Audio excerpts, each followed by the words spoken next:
Hey everyone, welcome to today's video. In this one, we're looking at a Karen who decided she could ignore multiple court orders by denying the father of her children his parenting time. To make matters worse, she thought it was a good idea to mouth off to the judge, only to end up getting herself arrested right there in court. Let's get into it. Good morning to everyone. This time and place set for the show cause hearing in this matter for contempt for failure to provide parenting time.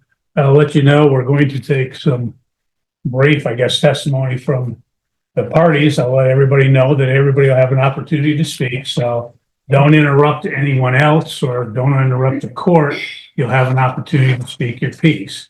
So on the we do have the show cause hearing. We also have the motion for change of custody and parenting time. I'm going to address the motion first because that will be the easiest matter to get resolved. So, Mr. Kelly, you can proceed with your motion. Your Honor, essentially, that motion is based primarily on the issues we've had ongoing in relation to compliance with the court order and my client getting parenting time. It's directly and impacts the child custody factors, and I'll name the ones that are impacted due to this withholding occurrence. The love, affection, and emotional ties existing between the parties. It looks at the emotional bond. Him being prevented from seeing his kids is preventing him to continue that emotional bond and nurture that emotional bond, which he had prior to this latest withholding that has started back on December 27th. Factor B, the capacity and disposition of the parties involved to give the child love and affection that focuses on the ability to, again, parent to foster an emotional bond in the future. He's having a hard enough time in the present, again, because she's not keeping in compliance with the court order, and he's not able to see these girls to be able to have a solid relationship and foster that relationship. The length of time they've lived in a stable, satisfactory environment, I'd submit to the court. Defendant's home is not stable, considering the allegations she's made that have been investigated by CPS twice, police twice, and both been denied. Nothing's come of it, which leads me also to the moral fitness of the parties involved, which ties into the same factor. But we have to keep in mind, Your Honor, at the beginning of this case, he was charged with domestic violence in relation to her essentially going after him to get keys to his truck so she could get some pot and smoke it. As he's being arrested, she's telling him, "I want you to come home." He, of course, gets him on bond. He can't have any contact. Once the bond conditions get lifted, she's contacting him through text and saying, "Hey, let's meet you and the girls get together and we can go to the zoo, we can go to a park." Okay, Mr. Kelly, how does this relate to your motion? It's related to, Your Honor, again, the moral fitness involved, as well as the stable, satisfactory environment, in that she's accusing him of sex with girls. But before all this, she's wanting him to come home. She's wanting a relationship with him. She's wanting her family essentially reunified. Those two things don't jive together, Your Honor. And I would think that essentially it's a fabrication, which would go again to the moral fitness and also to the mental and physical health of the parties, Your Honor. You're making these allegations, these terrible allegations, but on the other hand, you're still wanting the same guy who's supposedly doing this stuff to come into your house. Finally, Your Honor, the unwillingness and ability to facilitate and encourage a relationship. Again, this is the fourth motion we're here this morning on, Your Honor, for him to see his girls. She doesn't follow your court orders. She withholds them for no valid reason. And she's clearly shown she's not going to facilitate a relationship between him and his kids. I think that's more than enough that gets us over the threshold of a change in circumstance or a proper cause, because these things are having a significant impact on these girls' lives in terms of having a relationship with their mother. So we would request, as part of our relief, that you set this matter for an evidentiary hearing. We're also requesting during the interim that my client get temporary parenting time starting today, and that he continue to have them until the evidentiary hearing, that mom's parenting time be supervised at her expense, because she's clearly shown an unwillingness to follow your rulings or to comply with your court orders. I think if you don't do that, she's going to take these kids and run, and we're going to be in a bigger mess than we are today. Okay, thank you. Ms. Couch, if you wish to speak to the motion. I had some statements, but it's just what I had submitted to the court. Okay, go ahead, tell me, and then Okay, would you like me to stand? whatever you wish. If it's more comfortable sitting, go ahead, but speak up a little. So Okay, I said that his first statement was true, but the second statement that he said was false. I said I previously tried to change parenting time because of the videos the plaintiff had been watching. It was reported to Penfield's police department because plaintiff was previously residing in Penfield. I spoke to their sheriff where we looked at the videos together, and he told me that he would be conducting a search and not to address the matter to the plaintiff because he would need time to get 2 search warrants, and the investigation was never done.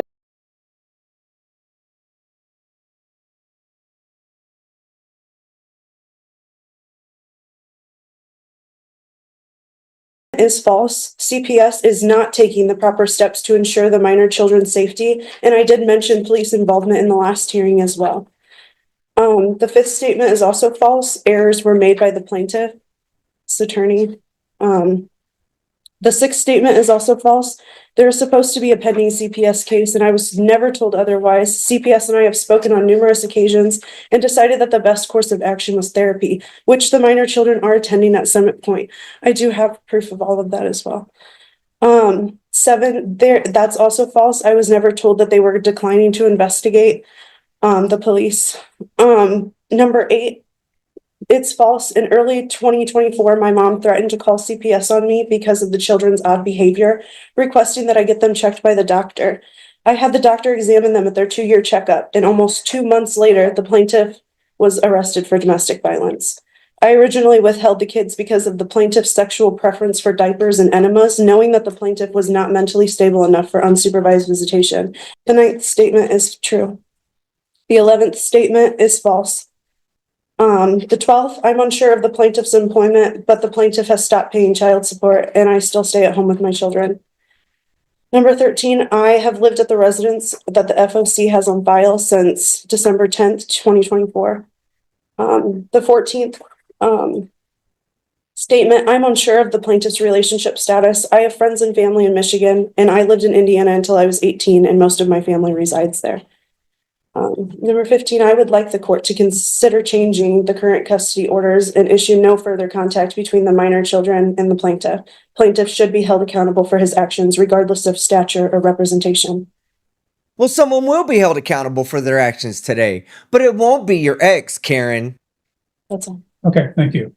I don't need anything else, Mr. Kelly. What the court will do in this matter is the court has read the pleadings. Obviously, you're well aware of the file in this case. The court does believe that the plaintiff has met the VARCA threshold of proper cause, change of circumstances sufficient for an evidentiary hearing. So the court will schedule an evidentiary hearing in this matter. Mr. Kelly, you can proceed with your show cause hearing. Do you wish to take testimony from your client? Right. Okay, Mr. Connolly, if you step forward, we'll have you sworn in, and then we'll take some testimony. And I say brief testimony. I don't need to get into. Sure. We'll keep it straight and to the point here. Have you been getting your parenting time? No, Why not? because she is refusing to let me see them. Have you attempted to get your children from this couch? Yes, Have you called the police for their assistance? yes. What happened when the police got involved? That she slammed the door in their face, denies them, and just tells them no. Have you filed motions with the court to get parenting time? Yes, Has the court awarded you make up parenting time? yes, Most recently, did the court award you parenting time in January of this year? yes, Did you attempt to go pick the children up for that make up parenting time? yes. What happened? She refused to give them to me again. Do you approximately know how many days you have missed so far as simply your overnights for parenting time? 20. Would you like the court to grant you some make up parenting time this morning? Yes. No further questions, Your Honor. Okay. Ms. Couch, do you have any questions for the plaintiff? No?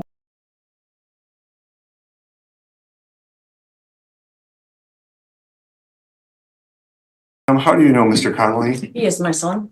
You heard him just testify that he has parenting time with your granddaughters, correct? Correct. Okay. Do you assist him in pickup and drop offs for I parenting do. time? Has there been occasions when you have gone with him to go get the girls and anything happened in regards to him actually getting the girls? Prior to December 27th, yes. After December 27th, no, she refused. Let's talk about prior to December 27th. What would happen? We would go, then we were meeting at Riverside Park and we would wait for her to show up. When she'd show up, she'd let the girls out and they would come running up to Zach and we would take them. Okay. Did something change after December 27th? She just started refusing to give the give the girls. His first visit that he was supposed to was I'm not sure, but I got a text from Athena on New Year's Day saying Okay. that she was going to refuse to give the girls. Either she would not be home, he would text her and she would not respond, or if she was there, we'd knock on the door, she'd open the door and then just say no and slam the door in our face. So we would go back to the truck and call the police for the police to come out and assist. And the police came out and assisted that help in terms of actually getting parenting time to occur. No, she just did the same thing to the police. Just to clarify, that he talked about prior to the December 27th date, and the court had previously entered an order which provided for makeup parenting time that stated that the parenting time would, again, the makeup would occur on January 27, 2025. And the plaintiff's motion states that he did appear on that date. Did you go with him on the January 27th date? Yeah. Okay. And what happened on that date? She just refused. I don't know, either she refused or she wasn't there. And you don't remember if she was not there or if she refused? I don't remember that specific time. Okay. I have it written down at home, but I don't remember. Okay. Ms. Couch, do you have any questions I of do, this witness? yes.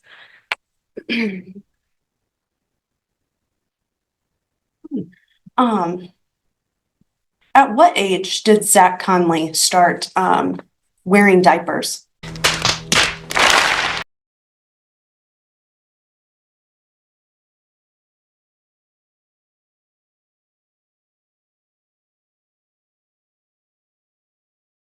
Judge, I'm going to object to it. Ma'am, that is not germane. What No, I am. Ma'am, what we'll do is we're here to determine whether there was parenting time. That's the show cause, okay? So that's what the purpose of this hearing is. So you can ask questions about the parenting time, compliance with the orders, et cetera, okay? Okay. Go ahead. And you were at my residence on the 27th to pick up the children? Oh, actually, on the January 27th? Yes. Or Yes. December 27th.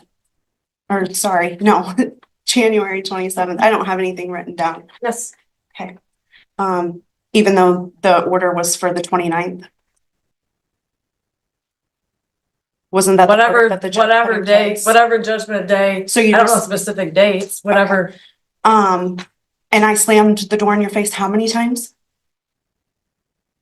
Twice that I went by myself once because that was at an appointment And that you slammed the door in my face. I have it on video. Yes, and you came alone, correct?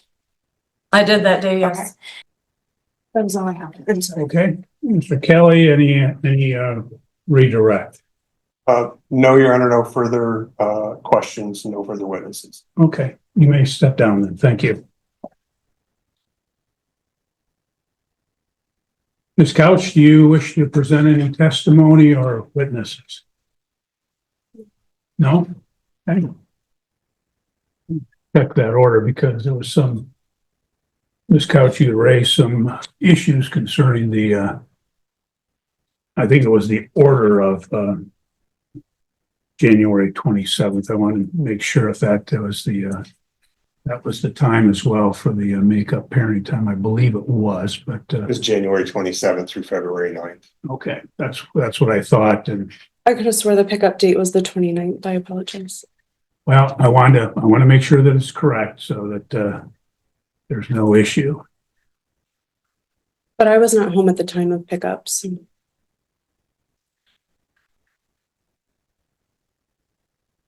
And why is that? Because he our children, and I don't believe that he needs any more parenting time. Okay. You understand that there's an order for parenting time. And if it was your children, you would be sending them with him. I'm just asking you a question. You understand that it was parenting, that it was ordered. Didn't you deny that? Didn't you go on base and deny it after the fact? Not the other particular orders. I did deny an ex parte order at one point, but there were subsequent orders to that. If there were some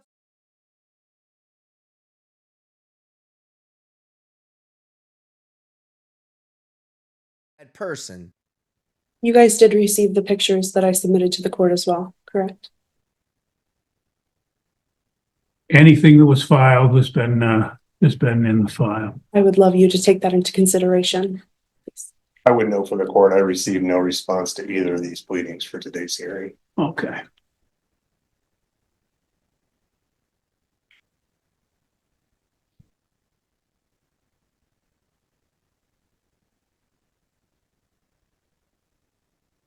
You got two in the mail.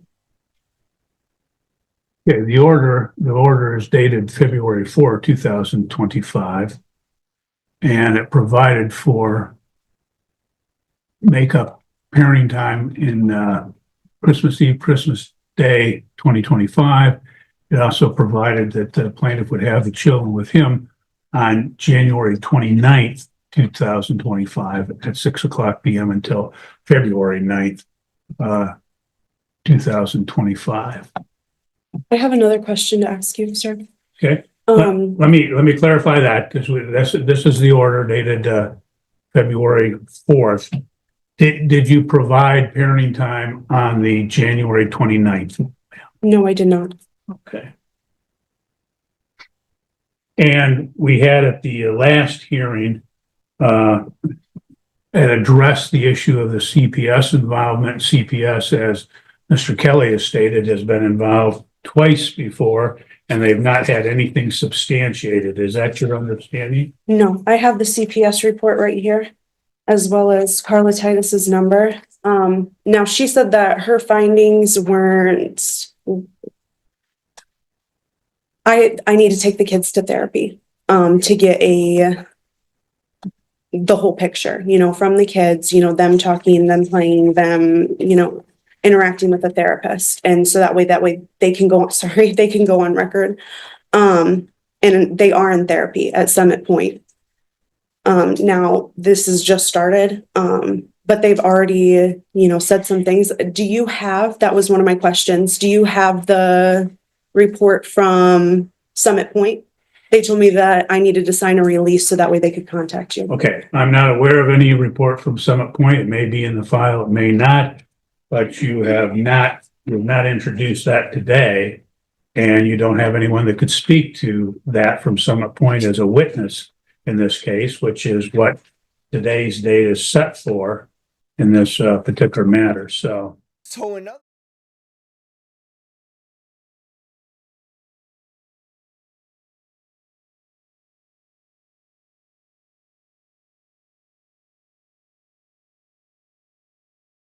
reports. okay, Mr. Kelly, do you have any final argument in this matter? As the court's already touched on a little bit, this is our fourth motion to try to get him parenting time. We simply want him to have his parenting time, with a threshold being met, Your Honor, and considering the behaviors, and I think it's going to be ongoing from this couch. We request that the children be turned over to him today, that he have custody and parenting time with the children until the evidentiary hearing occurs. We'd request mom's parenting time be supervised. We'd also request the assistance of law enforcement to pick the children up. I believe they're probably with her mother, who's likely going to take the same stance as Ms. Couch and refuse to turn them over. Maybe give them the authority with a court order if she fails to do so, that she can be arrested. And in the meantime, Your Honor, we'd request a finding of contempt. Sanctions are doing nothing. You've sanctioned her $1,000, which she's voiced she's never going to pay. Doesn't have any impact on her. At this point in time, we request jail time, 30 days of jail time. Maybe that'll get her attention that she needs to follow your orders. Thank you. Thank you. Ms. Couch, your closing argument. I am acting I just want my kids to be safe. That's all.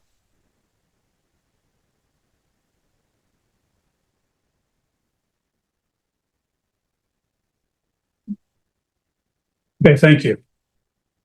Well, the court has heard again, the testimony in this case. The court will note that, again, that apparently there had been a denial of parenting time, which is not disputed by the defendant. In fact, she acknowledges that she has, in fact, denied parenting time. And court notes that as a result, she has withheld the children, that she's failed to comply with the order of.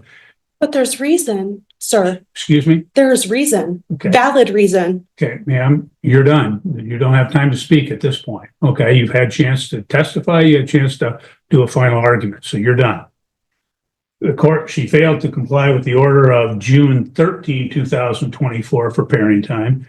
She failed to comply with the order of December 2nd, 2024 for parenting time.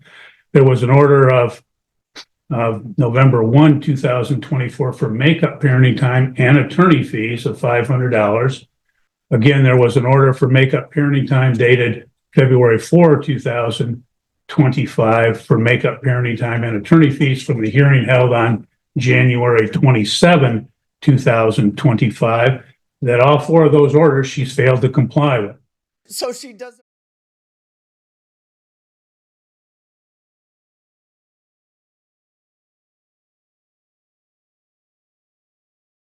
Neither. The court has reviewed the file. There's been multiple show cause hearings. She has previously been held in contempt of court. She has previously been ordered to make up parenting time as well as pay attorney fees, as I stated, and she's failed to comply with any and all of these prior orders of the court. Her recourse is to file motions, have hearings in the event that there is some issue. The court will note that I am recalling from the last hearing where she had made allegations concerning the plaintiff, and in fact, she acknowledged at that time that there had been 2 CPS involvements and the CPS had not done anything as a result. She acknowledged that she had been in contact with the police, that they had not done anything as a result either. The court will find that she is in fact in contempt of court. The court will, as the plaintiff stated, he's entitled to 20 days of makeup parenting time, and that shall occur at such time as he acquires the care of the children. The court will note that, again, the prior rulings of this court, that she had done makeup parenting time on 2 occasions, as well as paying the attorney fees, that in fact she is ignored and refused to comply with those particular orders. So, ma'am, unfortunately, you leave me no choice, but the court will sentence you to 30 days in jail with the Calhoun County Sheriff. The court will further remand you to the care of the Calhoun County Sheriff, where you will remain until such time as the children are turned over to the plaintiff and until such time as you have paid the previously ordered attorney fees of $1,000. So, All right. So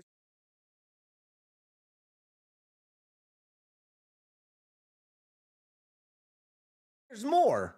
ma'am, you can go with the sheriff, and Are you serious? this matter is concluded. You're free to go. Who's Have a good sucking day. whose dick around here? Oh, No, ma'am, seriously. Another 30 days for contempt of court. You're in jail for 60 days now. No, what's If going you on? keep going, I can go as long as you want, ma'am.